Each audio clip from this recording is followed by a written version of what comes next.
In art history, we use the term modernism to describe what happens in art and architecture between about 1880 and 1915, although it's still continuing after that. What do we mean when we add that little ism to the idea of the modern? We mean that art and architecture moves on to a quest for innovation that is unlike the kinds of innovation we've seen so far. It will be faster in the pace of innovation and more radical in the nature of the innovation. So we start to see innovations that overthrow fundamental beliefs and expectations about the very nature of art and architecture. The Eiffel Tower is a great example. Gustave Eiffel designed and constructed the tower named after him for the 1889 Universal Exposition, Exposition Universelle de Paris, held in the city of Paris. At 300 meters, almost 1,000 feet, it loomed over Paris at a height people had never before seen. It seemed to pierce the sky and defy the limits of human experience. The designer of the advertisement poster expressed that by representing the tower as bursting through the circular frame of the picture space into the red field of letters. People responded to Eiffel's tower with a mixture of wonder, shock, confusion, and outrage. Critics bit into Gustave Eiffel for the tower and expressed their outrage in this very telling writing. It's very telling about the tower and also about what modernism is going to be, what it's going to incite critically in response. So listen to what the writer says. His tower resembles a factory chimney under construction, a carcass that waits to be filled with stone or bricks. Notice that the tower is critiqued for not looking like architecture. The writer is saying, what is this thing even supposed to be? And calling it an unpleasant, or saying that it resembles an unpleasant component of industrial production, right? A chimney exhales waste products from dirty factories. And then to go even more extreme, the critic says it's like a carcass, right? So it's a horror, since there's nothing more disgusting than a carcass. And the image of the carcass kind of decomposes into the idea of it being not even finished, that it's fundamentally inadequate and can't be taken seriously because it is not finished. There's no cut stone or bricks. This is what architecture had always been made out of. This is architecture made out of cut stone. This is architecture that makes it very clear what you're supposed to do as you ascend this staircase and go into the opera house. It makes sense. It is familiar and comfortable. But this is just a skeletal framework of wrought iron, as if it's stripped down. That's why it's like a carcass. It's like it's stripped down to the skeleton, to the bones. And even its height bothers this writer because it seems wasteful. It is 300 meters total and appears 1,000. It seems even taller than it actually is. That's a very interesting statement. And then it doesn't seem to even have a purpose. But one must ask oneself, what is the fundamental purpose for the existence of this tower? In essence, it is being called a monstrosity. But we'll see that modernism is very much about things that seem to be monstrosities also being a new kind of beauty. That ambivalence runs through modernism.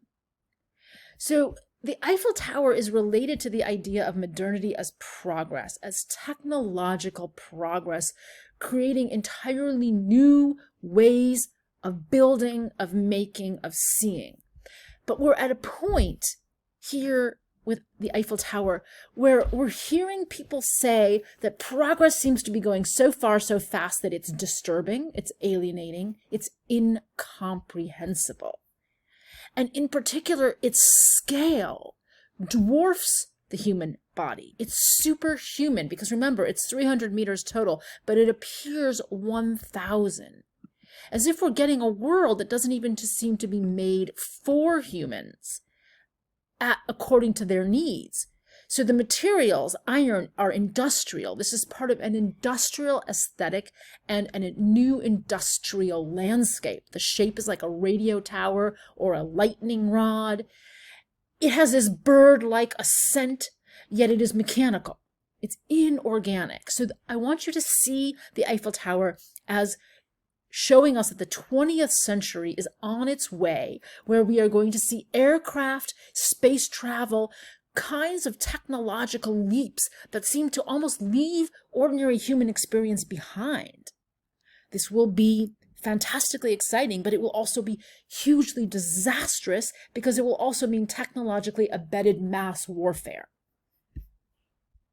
So one of the things that modernism will be doing is showing the ambivalent nature of modern progress and the cult of progress that is so much a part of the modern world, showing us what is gained and also what is lost. There will be a deep ambivalence. So these universal expositions were hugely popular events that were staged regularly in the 19th century. They were massive displays of technological and scientific progress from countries around the world. They were a little bit like Disneyland, but celebrating modern progress and capitalism's global reach instead of childhood fantasy worlds. They had displays of scientific and mechanical materials along with cultural exhibits. They are very much an artifact of the mindset of capitalism, colonialism, and applied science as major forces in life in the late 19th into the 20th centuries. So here's the gallery of machines that you could go visit. It's a postcard. There's the Eiffel Tower in the background. And if you're coming to this exposition, you can take one of these trams that are moving people using mechanical locomotion. These fairs are so huge you can't walk comfortably from building to building. It's an entire world. That's why I compare it to Disneyland. Notice this architectural design of the exhibition hall. It's a temporary structure. It's erected using the kind of iron lattice work that you see in the Eiffel Tower.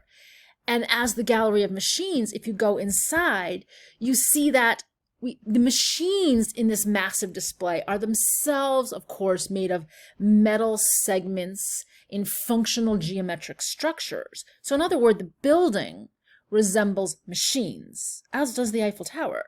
Steel and glass industrial architecture is seen here as the beginning of what will be a machine aesthetic, a major part of modernism. This artwork shows you the Universal Exposition of the previous decade in 1878, and I show it to you to really emphasize this idea of scale. This exposition, like the one later, required a system of trains and trams to connect people to these enormous pavilions, like airports today, right? You go to a major city's airport, like in Seattle, and you have to take the train from one terminal to the next. We are seeing human beings enter an environment of modernity that makes the human body small and comparatively disempowered to the machine. So the aerial view of this artwork also really predicts a changing perception of the world that is about to arrive in 1903 when airplanes are invented. To think about scale here also is one of the things you could have viewed if you were a visitor to the Universal Exposition of 1878. You could have seen the head of the Statue of Liberty constructed to be sent off to the United States. I'm showing it for fun, and also to give us a sense of how modernity is moving toward massive scale. We will have art about defying the limits of ordinary perception, and sometimes defying the limits of what art has been, as in the massive size of the Statue of Liberty. So this kind of industrial aesthetic was already being explored and developed back in an earlier one of these international expositions, one in England, where the Crystal Palace was constructed. But I want you to see, if you compare this drawing, certainly the people are very tiny compared to the building, but compare that to the people underneath the Eiffel Tower, where the tower seems to be on another order of scale altogether from anything people had seen before. Compare it to the Paris Opera, traditional architecture. This is grand, and you can certainly see how grand it is at the end of the boulevard with the carriages arriving. But the carriages arriving, the people walking up to the doors, you still have a sense of proportion between the human body and the grand building. You can't even photograph the people at the base while including in the photograph the entire base of the structure. There's a sense that the structure is at a superhuman scale. So in terms of modernism, we see something here in the tower, which is a self-conscious throwing away of the classical and traditional architectural forms to actually embrace industrialization as its own aesthetic, using the very same materials that you use in industrial production, making the form entirely functional. It's stripped of ornament, which is so different than what people had expected from their important structures.